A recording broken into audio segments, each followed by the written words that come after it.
Hello అండి, అందరికీ నమస్తే. సో మా బావగారు వచ్చినప్పుడు గుడివాడ నుంచి శ్రీ గజలక్ష్మి స్వీట్ షాప్లో ఈ చెకోడీలు అయితే తెచ్చేసారనమాట. దీనికి పెసరపప్పు కూడా అద్ది ఉంది.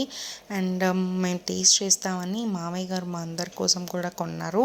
మా అక్క ఫేవరెట్ అండి ఇవి. అండ్ చెర్రీ స్వీట్స్ అండ్ బేకరీలో అయితే ఫ్రెష్గా ఇంకా చొకోడీలు ఉన్నాయని అవి తీసుకున్నారు. అండ్ ఈ బాక్స్ ప్యాకింగ్ అయితే నాకు బాగా నచ్చింది.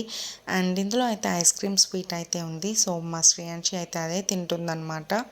అండ్ నెక్స్ట్ వచ్చేసి ఇది హల్వా. ఐ థింక్ ఇది మాడుగుల హల్వా అనుకుంటా. అండ్ ఇది వచ్చేసి బిస్కెట్స్ లిటిల్ హార్ట్స్ షేప్లో ఉన్నాయి. బట్ లిటిల్ హార్ట్స్ అయితే కాదు, కొంచెం డిఫరెంట్ టేస్ట్ ఉంది. And potato chips. And next వచ్చేసి చెట్టుకు పండిన నిమ్మకాయలు, ముల్లంగి దుంప అత్తయ్య గారు పంపించేశారు హైదరాబాద్ నుంచి. అండ్ మా అత్తయ్య గారు చేసిన మామిడికాయ పచ్చడి కూడా పంపించారనమాట. So please subscribe.